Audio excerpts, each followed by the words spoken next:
Ah, death, one of the most enigmatic and profound experiences in the human journey. In this vast and ever-turning wheel of existence, where life arises from the soil and returns to it, we find ourselves bound by a question as old as time itself. What happens when we die? The ancients of China, with their deep wisdom and harmony with the natural world, have contemplated this mystery for millennia. Let us, together, explore the teachings of our ancestors and the mysteries they uncovered. In the realm of death, the ancient Chinese, for all their spiritual richness, do not see death as an end, but as a transition, a bridge between the world of the living and the world of the dead. But what, you may ask, is the nature of this transition? What lies beyond the veil? Does the soul depart forever, or does it return again, shaped by deeds and virtues? To understand the ancient Chinese perspective on death, one must first grasp the essence of the philosophical concept that governs all existence: yin and yang. These two forces, opposites yet complementary, shape everything. Life and death themselves are not seen as separate, but as interwoven threads in the fabric of the universe. Where there is life, death is sure to follow, and where there is death, life finds its way again.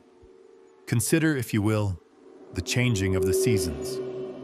Spring blooms with life, and summer burns with heat, yet autumn brings the crisp, fading leaves, and winter promises the stillness of death. Yet what of this stillness? Is it truly the end? No, for the cycle will continue. In the quietude of winter, life rests, waiting to emerge once more when the time is right. So too, death is merely the resting phase of life, a transition to another form of existence, where the soul may await its next turn in the cycle of rebirth. Now you may wonder, where does the soul go after death? In our ancient traditions, we speak of the soul's journey to the realm of the ancestors, or perhaps to the great Jade Emperor's heavenly court. The belief is that when the body ceases to function, the soul, known as the Hun, departs from the body. This soul is light, airy, and connected to the heavens. It travels, guided by the divine spirits, to a place where it is judged, where its actions in life are weighed. The ancient Chinese believe in the importance of proper rites, sacrifices, and rituals for the dead. The soul is not alone. It is aided by the living through offerings and prayers, which help it on its journey. Do you ever wonder, my dear listener, why we make offerings to our ancestors? We do so to honor them and to ensure their comfort in the afterlife, that they may be favored and act as protectors over the living. The spirits of our forebears, watching over us, guide us with their wisdom, ensuring that the flow of life continues without obstruction. The Hun of the departed may travel to the land of the dead, where it meets the Lord of the Underworld, Yama or Yan Wang, who rules the realm of the dead.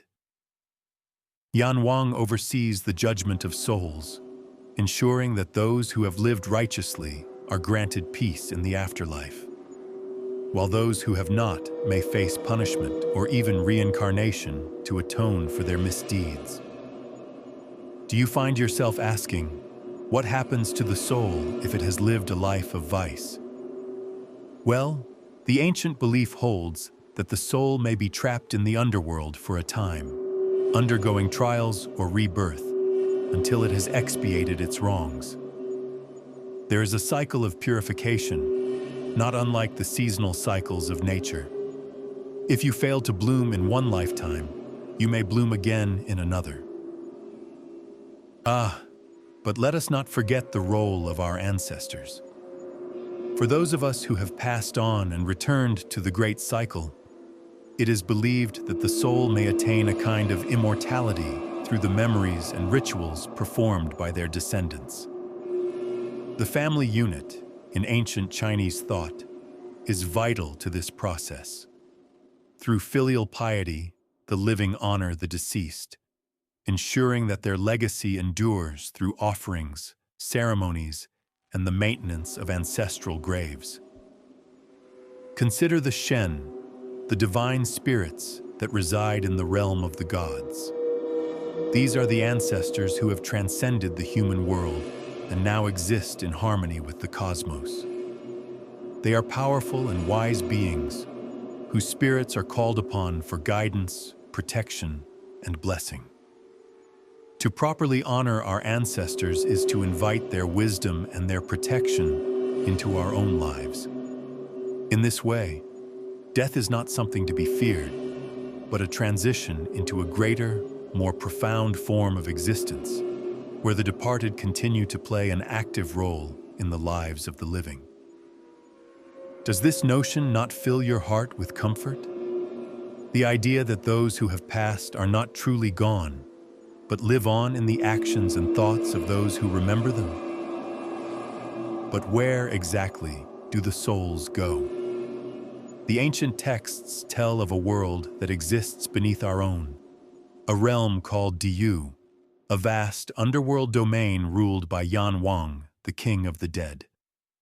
This world is not a place of eternal suffering, but rather one of purification. Just as jade must be polished to reveal its brilliance, so too must the soul undergo trials to purify itself. Diyu is a place of many layers, where the soul traverses different levels, each representing a stage of judgment. There are 10 courts in this underworld, each ruled by a different judge. The soul must pass through these courts, facing its deeds from life and receiving judgment for each act, good or ill. Depending on the outcome, the soul may be reincarnated into a new form or find peace in the afterlife. And so I ask, dear friend, how do we live our lives in light of this knowledge? If we understand that our deeds follow us beyond the grave, how does that change the way we treat others? Our ancestors, the spirits, the divine, they watch us. Are we living in harmony with the cosmos, cultivating virtue, and ensuring a peaceful passage for our souls in the afterlife? In addition to Yan Wang, there are other divinities who play a role in the journey of the soul. The Jade Emperor, Yu Huangda Di, the highest of all celestial beings, is said to preside over the celestial realm, overseeing all aspects of the universe, including life and death. It is the Jade Emperor who governs the forces of nature, the cosmic balance of the universe, and the destiny of all beings. When the soul ascends to the heavens, it is said to pass before the Jade Emperor, who may decide the soul's fate in the celestial realm.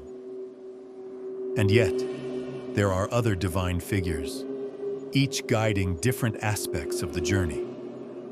The Mizong, the gods of death and fate, influence the soul's path through the underworld, ensuring that it is purified according to the laws of the cosmos.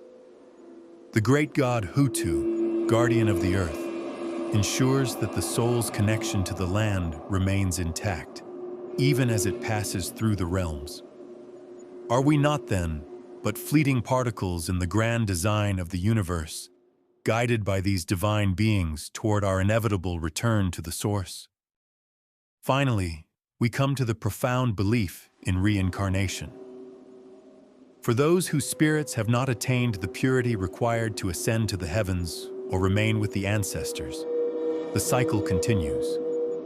Just as the seasons turn, so too does the soul return in a new form, ready to begin anew. This process of reincarnation ensures that the soul continues to evolve, grow, and learn with each passing life. We ask ourselves, what does this mean for our lives today? If we are constantly shaping our souls with each thought, action, and decision, then does it not follow that the way we live now will shape our future in the next cycle? Indeed, we are the architects of our own fate. and with every act, we mold the path of our souls. Thus, death is not a moment of fear, but a step in the endless flow of existence. Through the divine spirits, the teachings of our ancestors, and the natural order of yin and yang, we come to understand that death is merely another form of life, and the soul continues its journey through the cosmic cycle. So I ask you once more, my wise companion, in light of all this, how will you live? Will you walk the path of virtue, seeking to honor the heavens and your ancestors? Or will you wander aimlessly, oblivious to the profound forces that shape your fate? The choice, as always, is yours.